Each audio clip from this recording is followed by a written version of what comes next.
Ora então, boa tarde. Nós vamos então dar início à segunda sessão do nosso ciclo Ao Encontro de. Para quem não sabe, eu sou o Ruben Gonçalves e aqui ao meu lado tenho o meu ajudante e co-organizador. Ajudante não, Flávio Gonçalves. Eu queria aproveitar estes minutos iniciais só para agradecer ao professor José Bugalheiro por nos ter cedido este espaço à sexta-feira à tarde para nos podermos reunir aqui e vermos os filmes e falarmos deles. E queria também aproveitar também para sublinhar esta data, visto que o nosso colaborador Marcelo, responsável pelos cartazes, faz hoje anos, portanto não queria deixar isso em branco. Parabéns.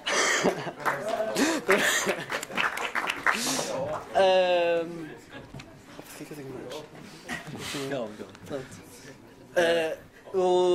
Relembro só a respeito do ciclo. Convém lembrar que será um ciclo semanal e o propósito, mais uma vez, é a discussão dos filmes na sessão que seguirá ao visionamento.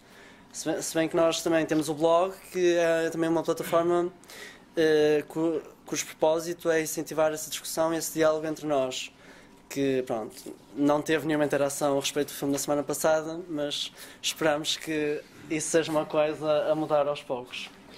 Pronto, então Flávio falará agora um pouco sobre o filme. Para além do blog, nós temos também uma página de Facebook. Pronto, quem não gostou, convidamos a gostar, e quem não tiver Facebook, pronto, vai ao blog. O filme que vamos ver hoje chama-se Esplendor na Relva, é do Elia Kazan. Ele fez em 61 e é um filme que vocês depois dirão se continua atual ou não, mas é algo que discutiremos no final com o professor Vítor Gonçalves. Só uma questão, quem é que vai ver hoje o filme pela primeira vez?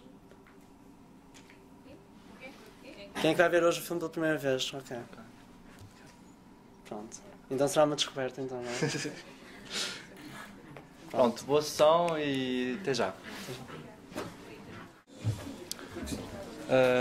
Obrigado por terem visto e por estarem aqui presentes. Temos aqui agora o professor Vítor Gonçalves, que teve a amabilidade de estar aqui connosco e que nos vai dizer assim algumas palavras para depois procedermos ao debate. Obrigado.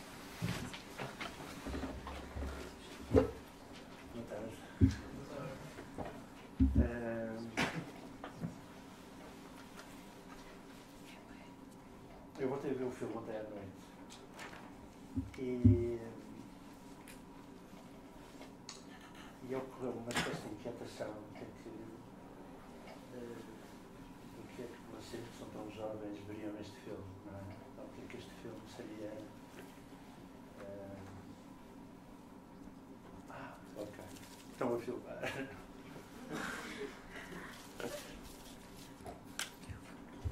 O professor tem problema com isso. Ok.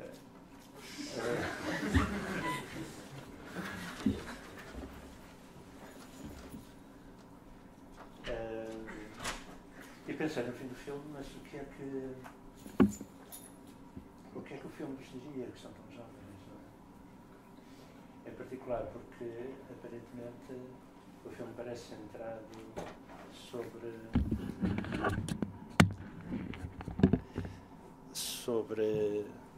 aparentemente tem uma tónica sobre uma questão, o conflito está centrado sobre a questão, digamos, do sexo, de uma forma que parece tão diferente daquela que normalmente é vivida nos dias de hoje, não é? E, portanto, até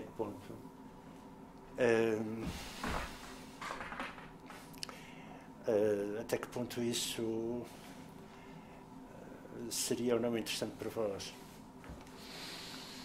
Eu pensei depois que havia talvez alguns aspectos que o filme tem que se falássemos sobre eles podíamos provavelmente estar muito próximos, apesar de tudo, de um certo contemporâneo. Eu ia falar de três em particular. Em primeiro lugar, é evidente que o filme é um filme sobre aquilo que se perde na vida. Mas não é qualquer coisa que se perde na vida, é aquilo que de muito valioso nós perdemos na vida pelo facto de estarmos vivos, não é? E nesse aspecto, eu penso que talvez pudéssemos falar sobre isso e falar sobre a forma extraordinária como o filme fala dessa fatalidade, verdadeiramente pelo facto de estarmos vivos, não é? O segundo aspecto, também que caiu aparentemente muito em desuso, é acerca da relação dos pais com os filhos e de como há coisas, e como a relação com os pais com os filhos, aqui no filme parece serem vividas entre a exigência dos pais e a obediência dos filhos. Como é que o problema é colocado, como é que o problema é vivido. E aí, com certeza, que podemos também falar muito e ser interessante ver o que é que o Kazan pensa sobre isso. Eu diria que, mesmo antes de falarmos mais detalhadamente do que é que acontece, quer com a mãe dela, da Dini, quer com o pai dele, do Bud, há aqui uma questão interessante que o Kazan quer abordar, que é como é que nós somos capazes de pensar fora do quadro mental dos nossos pais.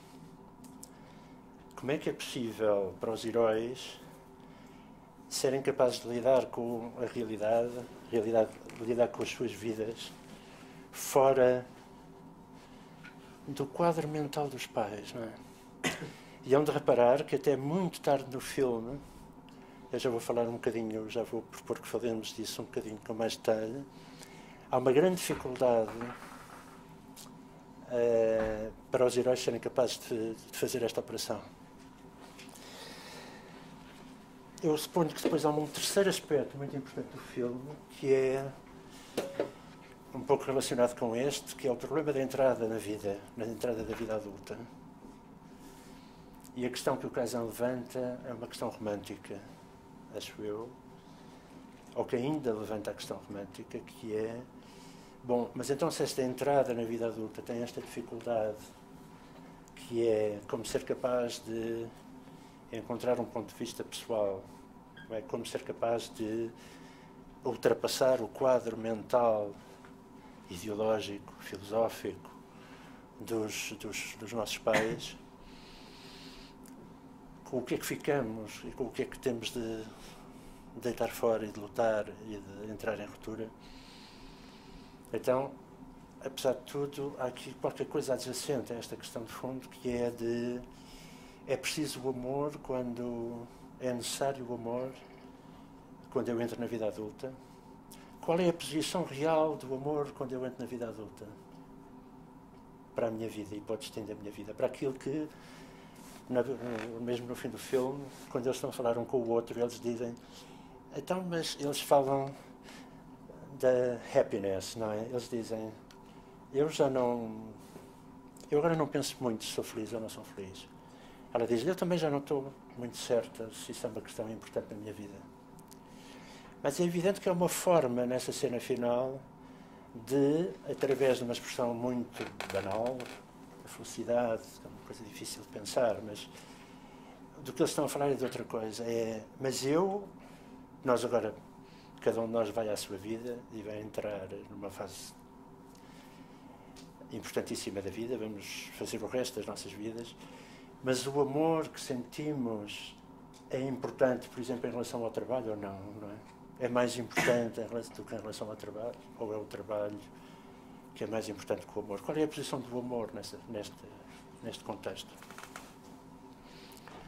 E eu acho que alguns destes aspectos que o Kazan quer pensar no filme, eu estou a isolar de propósito a questão do sexo, não é? A questão do problema, digamos,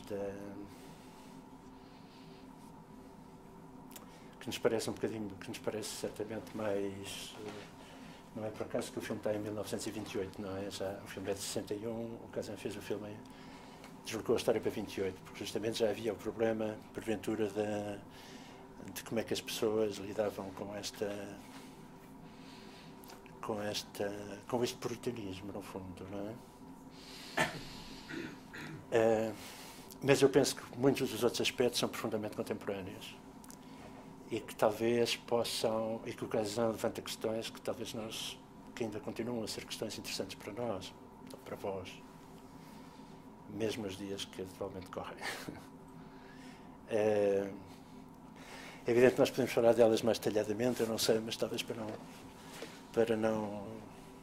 não estar eu aqui só a falar, talvez pudéssemos começar a falar sobre, depois mais concretamente, estes, não sei.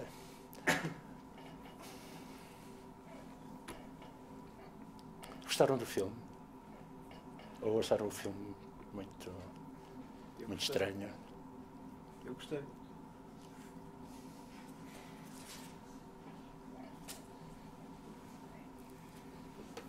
E o que é que sentiram, Afonso?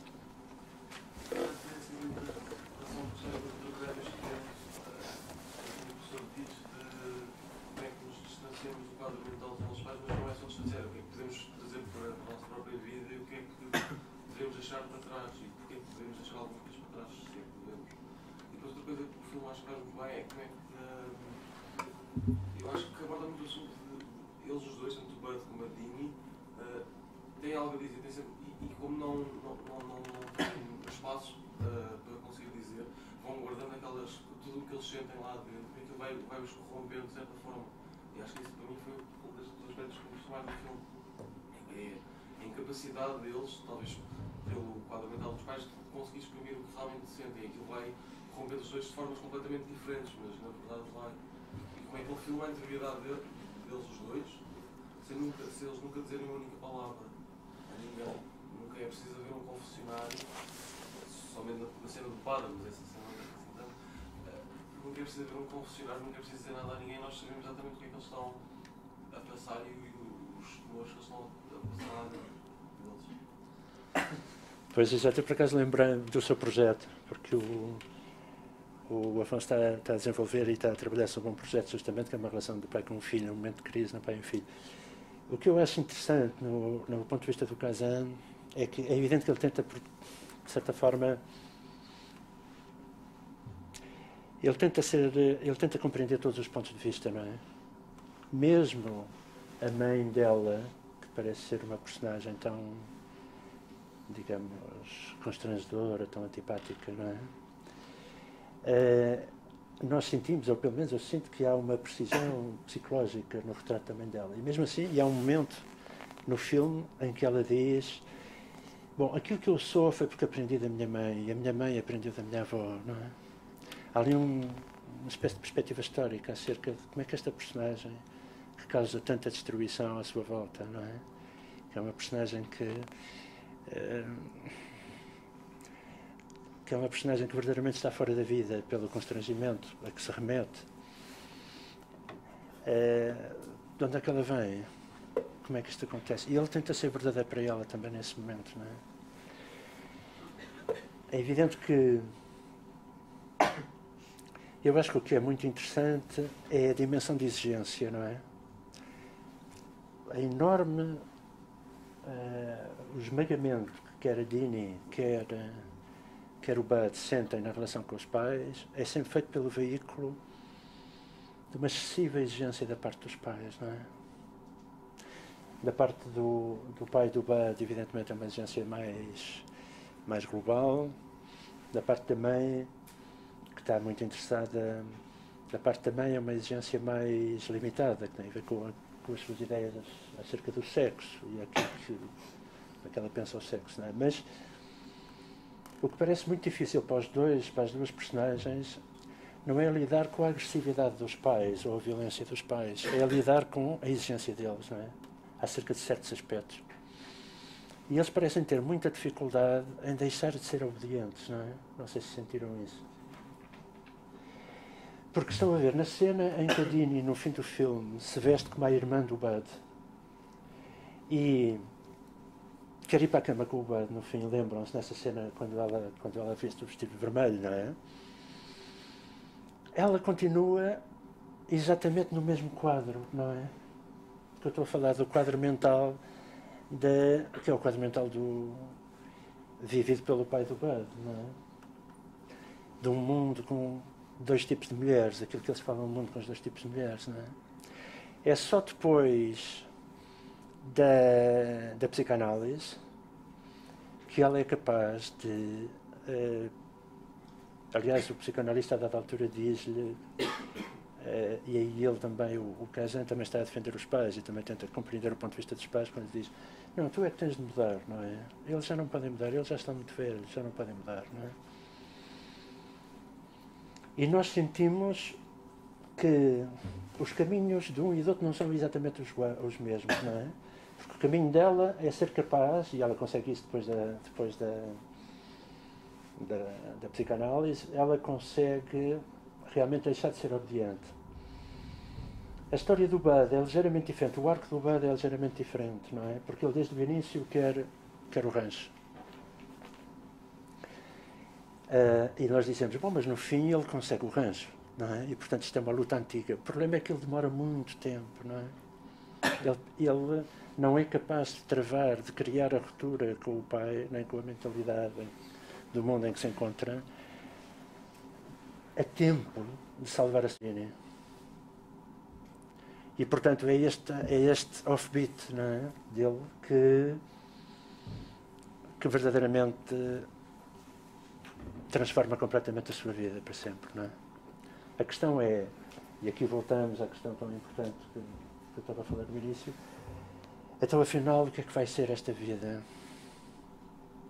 Uma vez que no fim do filme o que o Kazan, e foi para isso eu acho que estou convencido que ele fez realmente o filme, é para dizer que não se pode voltar atrás, não é? Não se pode voltar atrás e o que está perdido está definitivamente perdido. E, portanto, embora o Wordsworth seja mais otimista, não é?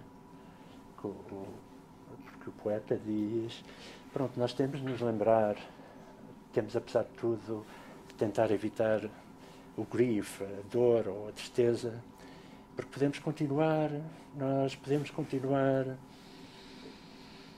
com a memória do que foi vivido, não é? O Wordsworth é mais otimista do que o Kazan. O Kazan não é tão otimista, porque, não sei se lembram, no momento em que a Dean está a interpretar o texto na sala de aula, ela diz, o que eu acho que ele está a dizer é que nós, quando somos novos, somos idealistas, e depois, quando crescemos, temos de abandonar os nossos ideais e encontrar força. Mas ela não acaba a frase, encontrar força, ela não sabe de onde é que, porque antes de na cena ela depois sai da sala, lembram-se e vai-se embora, não é? Eu acho que ele faz isto absolutamente, com muita precisão, o Kazan, porque é como se ele dissesse que a Dini e que ele, Kazan, onde é que se vai encontrar a força? Porque já num mundo mais pessimista, num mundo mais do que o Wordsworth está, do que aquele em que o Wordsworth está a falar, não é? E eu acho que é esta questão. Há uma outra cena que eu acho fantástica, eu adoro essa cena, que é aquela cena quando ela está deitada na cama e ele quer visitá-la e esteve lá, mesmo no fim, depois da crise toda com ela, quando ela se tentou suicidar, e ele vai visitá-la, depois está a vê-la e depois vai-se embora. Nós só vemos o corredor, não é? É tudo feito em off, nós só vemos o corredor. Mas depois, quando estamos com ela, ela pergunta: quem é que esteve aqui? E dizem: ninguém. Não esteve aqui ninguém, não é? E é uma dramatização fantástica daquilo que depois vai ter de ser vivido no confronto direto com o real, no fim do filme, quando ele já está no rancho, quando ela acabou de vestir-se daquela maneira para para voltar a vir a última vez, não é? Para voltar à casa dos pais, não é?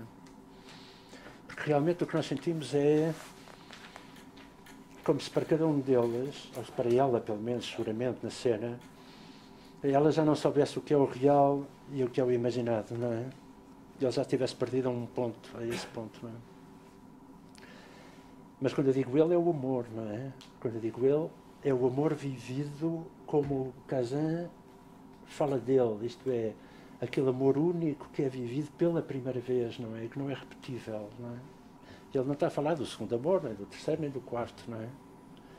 Quando eles falam do segundo, ela está a falar com o psiquiatra, com o psicanalista, e o psicanalista diz-lhe, pergunta-lhe: mas então tu não gostas do John, não é? Ela diz-lhe: sim, acho que o amo, não é? E nós sentimos a passagem do tempo, aquilo que é terrivelmente perdido na vida, não é? Para sempre, não é? É porque ele de facto está a falar do primeiro amor, não é? E nesse sentido, eu acho que o adiamento do sexo da parte deles é muito importante dramaticamente para falar desta qualidade específica do primeiro amor. Estão a ver o problema da dramatização que ele tinha, que o argumentista também tinha, não é? E que o Kazan. E por isso é que, embora... Mas isso já tinha a ver com quais são os sinais que existem no filme que tornam único aquilo que foi perdido, não é? Mas estou para aqui só eu a falar, peço desculpa. É sempre a mesma coisa, não é? Ok. E sobre... Peço desculpa. Não querendo roubar a palavra, eu acho que sobre esta questão da sexualidade era interessante se calhar olharmos para um personagem que o professor referiu e que acho que é relevante para esta discussão, que é a personagem da irmã dele, e a Ginny e a colega de turma, que é a Juanita, que me parecem que as duas, e relativamente à postura que Bud e a Dini adotam, formam, digamos, dois polos relativamente a esta questão. E de que forma é que o filme, no final, acaba por tratar os destinos destas personagens, porque a Dini e o Bud entram na vida adulta com essa consciência que o professor falou muito da perda de algo muito valioso, não é? Que não se consegue recuperar. Mas a Ginny acaba por... A Ginny que representa, em relação por comparação à Dini, uma postura de rebeldia, digamos, de subversão desse quadro mental em que os pais da Dini, por exemplo, enclausuram, morre, não é? Poderíamos... será que o Kazan tem uma visão... Não sei se... Eu acho redutor, se calhar seria um pouco redutor dizer que o Kazan, no final, tem uma visão moralista sobre esta questão, porque o professor acabou de dizer que, no final, todos os pontos de vista são considerados, não é? Mas porque é que... Não é? Que importância é que terá a Ginny nesta história, não é? Não sei se... É uma questão muito interessante, muito interessante. O que é que acham? Ela morre, não é? Se calhar o contexto não aguentava da subversão. Não sei, o contexto não permitia que ela fosse subversiva a esse ponto.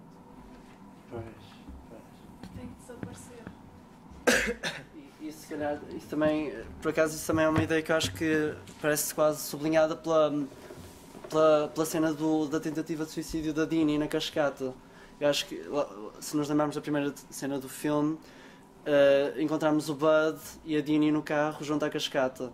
E voltaremos a vê-los exatamente na mesma situação, quase, quando logo a seguir está a chover e a Dini diz ao Bud que vai esperar por ele. Quando há aquela coisa do pai dele lhe dizer que, ok, tu vais estudar quando voltares casas com ela. E voltamos depois à cascata quando o Bud está a concretizar o seu desejo sexual, não com a Dini, mas com a Juanita. Portanto, eu não sei, mas uma coisa que me pareceu muito curiosa foi esta ideia da cascata poder materializar, por um lado, esses desejos reprimidos que a Dini e o Bud sentem, e por outro simbolizar também o local da concretização desses desejos depois, no que diz respeito ao Bud e à Juanita. E curiosamente voltamos à cascata quando a Dini, digamos que se tenta afastar da conduta a que sempre estava habituada e que sempre regeu as suas ações, e se aproxima, acho eu, da conduta da Juanita. Só que, digamos que essa tentativa não só resulta na anulação daquilo que ela sempre foi, como da sua quase destruição, não é? Destruição quase física, porque ela é uma tentativa de suicídio, não é? Portanto, esse momento da cascata também parece ser muito poderoso, não só dramaticamente, mas pelo eco que tem à luz da personagem da Ginny e do paralelismo quase que se estabelece entre elas as duas, da questão do penteado que o professor referiu e do vestido que o professor referiu, mas também por aquela coisa da canção que vemos a Ginny cantar em algumas cenas, e depois a Dini também está a controlar quando se está a vestir. Mas pronto, não é? Mas essa noite acaba por culminar numa tentativa de suicídio. E o Bud está à espera dela em casa, não é? Portanto, sim, se calhar a subversão não era aceitável, não é? Não sei.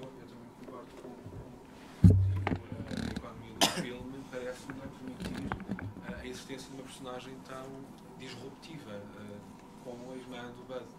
E eu acho que, da mesma forma que o Ruben aflorava a questão da cena primeira, a cascata parece-me ser aquilo que se chama em psicanálise da cena primordial, e que no fundo que é aquela tentativa, a primeira cena sexual que nós temos acesso enquanto espectadores do caso da Dini, e ela depois acaba por, parece-me, cristalizar aquele momento quase em jeito de mini-trauma, não trauma, mas ela associa sempre aquele momento ao momento em que o Bud fica chateado com ela por ela não ter continuado.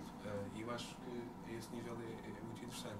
Mas o filme é muito, parece-me ser muito preocupado, e voltando à personagem da irmã do Bud, há uma preocupação de papéis de género que estão desde logo muito definidos ao longo do filme, e há uma série de coisas que nos fazem crer isso. A pergunta não ingênua acerca da tábua redonda, que não é respondida. Eu acho que a resposta que é dada acerca do pedestal das mulheres não faz muito sentido, ou quer dizer, faz sentido, mas o que aquela professora está ali a dizer, e mais uma vez é o papel de uma mulher típica, é a mulher inteligente frígida, ou se voltamos àqueles estereótipos estranhos do feminino e do masculino, como o pai dele, que tem estria masculina. Eu acho que o Rei Artur é ali aquela ideia de que o Rei Artur, na época medieval, as coisas eram muito estratificadas, as sociedades, tudo, e nós continuamos assim muito, lá está, com esta sucessão histórica de papéis definidos para mulheres e para homens, e por isso é que ele joga futebol e ela fica em casa, e portanto há toda aquela dimensão estranha do balneário, mas que depois mata-os no jogo, ou seja, não sei, eu acho que o filme problematiza muito, há um subnível de problematização de género muito, muito interessante no filme, mas isto é a minha opinião. Sim, sim.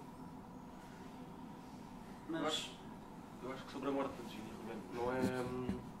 Eu acho que não é todo moralista, é só para reforçar a ideia que o professor falou há bocado de um tom mais pessimista de forma nostálgica de olhar para a vida, é só para relembrar-nos que tudo passa, e a morte dela é dada só assim, falam daquilo rapidamente, são 5 segundos e depois desaparece. Eu acho que é para mostrar a não efemeridade da vida. Mas, por exemplo, pronto, o final aquilo que está reservado ao Bud e à Dini não é a coisa mais feliz que poderíamos conceber, não é? Mas no fim podia haver isso, podia haver essa coisa de que a Ginny casou, ou foi estudar arte, como ela planeia, não é? Como é anunciado logo no início, e agora está feliz, não é? De que forma é que isso era um filme completamente diferente, não é? Mostrava uma... Eu acho que o final não é propriamente feliz, eu pelo menos não me senti feliz nem concretizado, fiquei assim com um sentimento de nostalgia, mas se tivesse mostrado a Ginny, e se só mostrássemos a Ginny a ficar casada e os outros a ficarem exatamente como ficaram, acho que não faria sentido. Acho que nesse sentido é uma progressão que vai havendo desde a chegada de Dini a casa. Acho que tudo está muito bem explicado, não há nada... O pai dele também ter morrido, e depois eles tratam aquilo de uma forma tão leve, é uma personagem tão comercial o filme todo, é quase os personagens principais durante 1h30, e depois morre e nunca mais... Não é? Eu acho que é mesmo para reforçar essa ideia de que tudo passa, não é?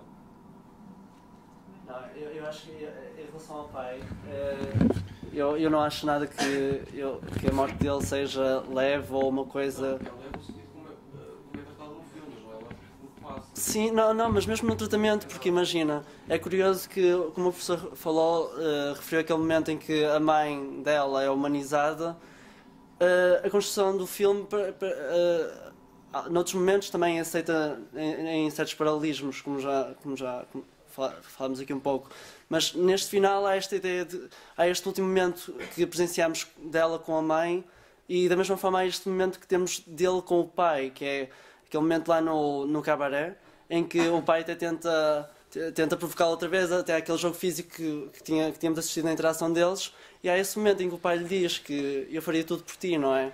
E ele olha para aquela dançarina e ela é exatamente igual à Dini, para ele. E de facto, quando ela entra no quarto, não parece ser por acaso que até ela chegar a primeiro plano, ela vem por aquele pequeno corredor, ou vem lá da porta, nós não cortamos para o grande plano, não é? Quase que há essa ideia de que para nós ela pode ser a Dini, não é? Quase que há essa ilusão, mas depois corta, e quando corta e ela já está próxima de nós, ela está a fazer essa coisa muito feia, que é bocejar sem pôr a mão à frente, não é? Portanto, ela não é a Dini, ela nunca poderia ser a Dini, não é?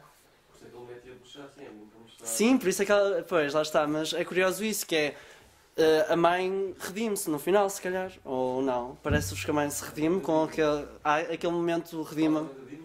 Não, a mãe da Dini, no final. Eu acho que aquilo que o professor diz, ela não se redime, mas ela. Desculpa-se. Sim, compreendemos que ela desculpa-se através do passado e o que o psicólogo também diz. Lembra-te que os seus pais tiveram pais, é coisa dita assim, é um bocado um lugar comum, mas não é, é um dos assuntos de sucesso. Aquilo é algo que se repete. E a culpa também que ela estava. A culpa que ela tinha por causa da situação, a culpa da educação. Sim. A culpa que fica pelas opções tomadas. Mas, então, neste sentido, então o pai suicida-se, não é? Mas porquê? Então, também, será que, da mesma forma que a mãe, motivada pelo sentimento de culpa, tem todo esse discurso em relação à filha e o dialoga, será o suicídio dele também o sintomático desse sentimento de culpa, dessa constatação da parte dele também de que ele teve um papel, digamos, crucial e nessa destruição desse amor entre a Dini e o Buzz? Ou não sei, tu que estás a dizer que o suicídio pareceu assim, Não, eu não sei, houve um tratamento. É que é a intenção do doutor isso ou também uma mera causalidade do argumento, dado a questão. Cheira-me que é pouco isso da causalidade do argumento, mas acho que faz todo o sentido ser uma espécie de reforçar a culpa do. Não é, culpa acho que é uma palavra um bocado forte, não é? Para o pai, não sei se é culpa, mas é um bocado uma realização. Tal como a mãe, eles realizam-se do quanto vão. Da influência que tiveram naquele problema dos filhos e que na verdade mudaram muito mais do que se calhar achavam que mudaram. Acho que nesse sentido é mais uma realização do que culpa. Acho que culpa é uma palavra um bocado forte demais. Mas não sei se o pai se suicida totalmente por causa disso, não é? Um bocado. Queres falar? Eu acho que por acaso eu não entendo nada dessa maneira. No caso da mãe, eu acho que é mesmo para humanizar a personagem e nós desculparmos a personagem, entre aspas. Mas também sinto que ao longo do filme todo eu percebo a mãe, eu percebo porque é que ela faz aquilo daquela maneira, porque é que ela diz aquelas coisas. Agora, no caso do pai, acho que o facto de ele suicidar é como a morte da irmã do Bud. Não tem nada de... Não é ele que se está a culpabilizar ele próprio. Eu acho que é mais para nós o perdoarmos. Perdoar-me pelas coisas que ele fez ao Bud, mas não, ele próprio não sente essa culpa. Eu pelo menos sinto isso. Nem quando ele se desculpa no cabaré não me sou a verdadeira. Eu depois eu ia continuar um pouco. Eu também acho que, por exemplo, para mim a irmã morre porque ela parece ser o retrato de uma revolta que não é capaz de pensar a revolta, não é? Uma revolta que passa muito pela sua própria auto-humilhação, não é? Ela tem um instinto, ela é muito brilhante, ela é uma mulher muito brilhante e diz ao irmão: tu estás feito ao bife, não é?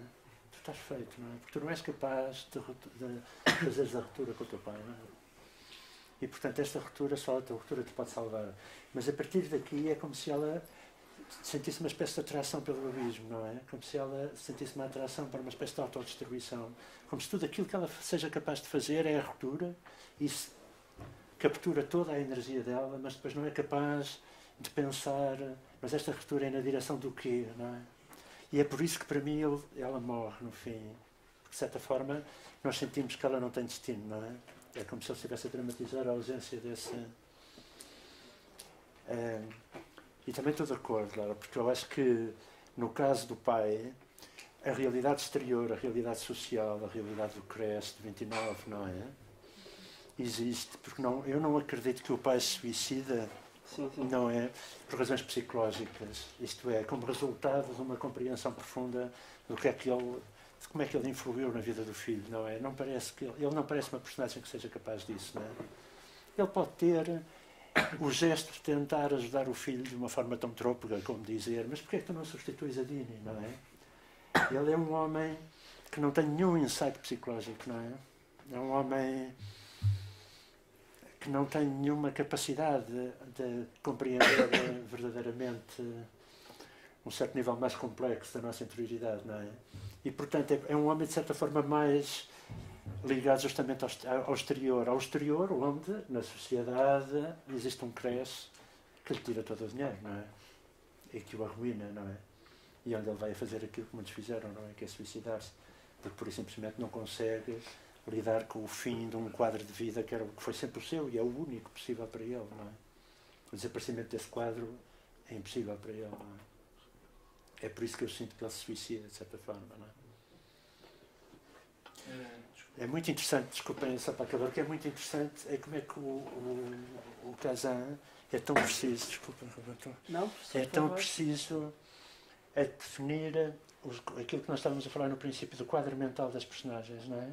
Há uma espécie de transparência, nós somos capazes de falar delas com uma enorme transparência porque ele é imensamente preciso. Desculpa. Não, é essa. Eu ia falar que a questão do tempo é muito interessante. A história está situada na passagem dos anos 20 para os 30, onde ocorre este crash. E de facto há personagens que estão, ou que querem fugir do seu tempo, pelo menos, não é? A Ginny é uma personagem completamente de hoje, não é? Ela tem uma liberdade que nós temos. Não tem a provar nada a ninguém, sendo que não tem nada a provar a ninguém. A relação dela com os pais não é a mesma que o Bud tem com eles. Então há este desejo de fugir, não é? São personagens que não estão enquadradas. E faz todo sentido isso, acho eu. Mas eu não sei se vocês sentem que a história é contemporânea. Estão a perceber o que eu estou a dizer? Não sei se vocês sentem que a história fala para hoje. Sim. Era uma questão que nós vos queríamos colocar porque de facto quando temos, por exemplo, um Crepúsculo que fala da questão da repressão sexual de uma forma completamente diferente, temos a mesma questão abordada de uma forma completamente diferente. E não é? Este filme, quando foi lançado, as pessoas dividiu muitas opiniões e houve muitos que chamaram este filme muito lamechas e com o tempo o filme foi sendo considerado na obra do Kazan até hoje estamos a ver aqui neste dia. Então o que é que vocês, não sei, nós queríamos perguntar o que é que vocês sentem quando veem uma coisa assim, uma história destas, em que esta impossibilidade de consumar o desejo sexual é o tema do filme. Eu não acho que seja bem esse o tema do filme, ou seja, isto é contemporâneo na medida em que todos lidamos com isto que é o facto de termos um passado e estarmos num presente. Eu acho que é disso que este filme fala de há coisas que já são impossíveis de voltar a rever, como o professor estava a dizer, e ok, elas podem estar lá atrás, mas há uma altura em que tu tens de aceitar e ir para a frente, e acho que isso é... Todos nós passamos por isso, acho eu. Eu acho que é isso que me toca tanto neste filme, e a minha cena favorita é mesmo a cena final, que fala disso tudo concretamente, não falando, ou seja, eles a falar de... Eu já não vejo o filme há um ano, mas eles a falar de... Bem, eu agora sou feliz, não sei o quê, mas no fundo estão a dizer não, eu estou simplesmente a viver o que tenho a viver agora. E pronto, eu acho que no fundo para mim essa é a mensagem do filme e não uma repressão sexual. Então é mais uma questão de o que é felicidade, ou como é que eu me sinto feliz, ou de que forma é que vou ser feliz, não é? E de que forma que lidamos com a perda dessa felicidade à altura, não é? Sim. Aliás, porque se baseasse apenas na parte relativa ao sexo, nos dias de hoje iria ser difícil este filme manter-se atual, porque acho que posso falar por todos, já nada disto hoje em dia se passa. Mas em relação aos problemas com os pais e à relação que mantemos e mesmo o problema da felicidade, acho que continua a ser um tema bastante atual, continua a ser um problema de hoje. Mas sobre essa questão da relação dos pais com os filhos, é interessante que há um momento que para mim é particularmente tocante, que é a cena da passagem de ano, em que a Ginny se tenta envolver na festa e vemos-la muito feliz, até tirar o champanhe também era distribuído pelos convidados, e a da altura o pai vem e ela tenta tenta beijá-lo e abraçá-lo, não é? Ele diz afasta-te e comporta-te, não é? E esse é o ponto de mudança na cena, que depois ela, pronto, há toda aquela situação lá fora com os outros homens, mas parece-me que esse momento é ilustrativo da diferença que há entre a Ginny e o irmão de lidarem com as expectativas do pai, e mesmo a natureza das expectativas do pai é desde logo diferente em relação a eles dois, porque esse momento termina e o pai afasta-se e vai ter com o Bud e diz qualquer coisa como isto vai ser um ano distante para nós, não é? Mas nós ficamos nela que se afasta, que sai do enquadramento. Esta questão das expectativas dos pais é também acho que é o assunto central no outro filme do Casado, A Leste do Paraíso. E é curioso como, por exemplo, nas Virgens Suicidas, não é? Também da Sofia Coppola, acontece a mesma coisa, não é? Estamos a falar da mesma coisa, de como é que no mundo de hoje, que quando tu dizes, pronto, já não é o nosso mundo, não é? Este mundo retratado, no que diz respeito à questão sexual, mas como é que no mundo de hoje nós vivemos estes conflitos, não é? Como é que as irmãs Lisbon, em relação, ou sempre tendo em conta as expectativas dos pais, que a da altura chegam a fechar em casa, e o filme quase que toma um tom de parábola moral sobre a questão, como é que elas vivem a sua sexualidade? É isso que eu acho que é o problema. Acho que a questão sexual acho eu que não pode ser isolada, embora eu perceba e que a tentemos isolar. Acho eu que não pode ser isolada desta questão das expectativas dos pais em relação aos filhos. E portanto, diz a fã. Eu acho que não deve ser isolado. Não acho também que seja o assunto fulcral. Sim. Porque eu acho que o filme tem uma semelhança com por exemplo, com 400 golpes de Truffaut, no sentido muito mais jovem, que perde o sentido sexual de um rapaz que simplesmente não vê o mesmo quadro mental que os pais. E eu acho que é muito isso, e o que a Margarida disse, no Truffaut não fala tanto sobre o que fica no passado, mas nessa relação dos pais e como é que nós nos podemos desprender dela, ou se devemos desprender-nos dela. Acho que é o assunto, mais do que o sexo. Acho que o sexo serve como uma espécie de dispositivo para a história avançar, do desejo entre os adolescentes. Pronto, isto não tem muito a ver com o que o Afonso disse, mas com o que estávamos a falar antes, de ser atual ou não. Eu, por acaso, revejo-me imenso na personagem da Dini e acho mesmo que, pronto, apesar da época não ser a mesma, os valores terem mudado um bocadinho, acho que continua tudo. Todos os problemas deles são problemas atuais e acho que continua a existir uma diferença entre os rapazes e as raparigas na sexualidade no geral, tipo, na entrada para a vida adulta. Acho que continua a haver esse.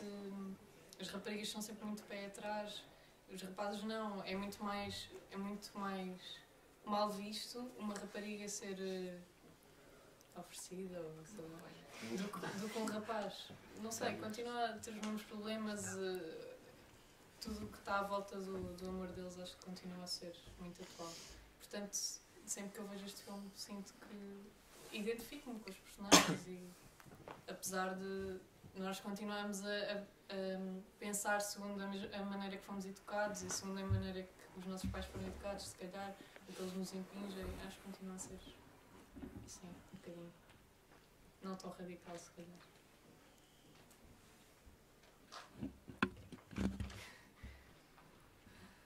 Há aqui alguém que acha que isto não é atual, não faz sentido, vou fazer. Aliás, no momento surgiu um desafio interessante, que é, se vocês apresentassem esta história num pitching aqui na escola, acham que como é que defenderiam uma história assim, não é? Ou se fossem produtores e chegassem com o argumento do filme, fazia sentido fazê-lo hoje?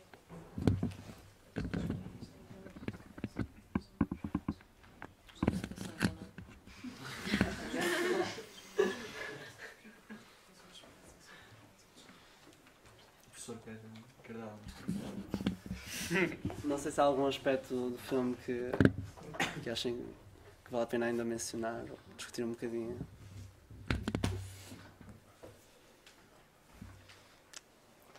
Então, pronto. Pronto, então acho que... Muito obrigado pela vossa presença e se calhar podemos estar como terminar esta sessão. Muito obrigado ao professor Vitor Muito por estar cá também.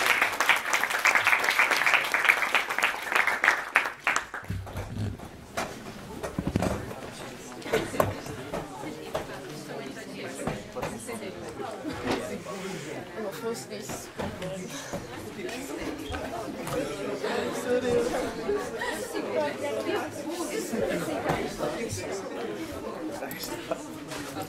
O que eu acho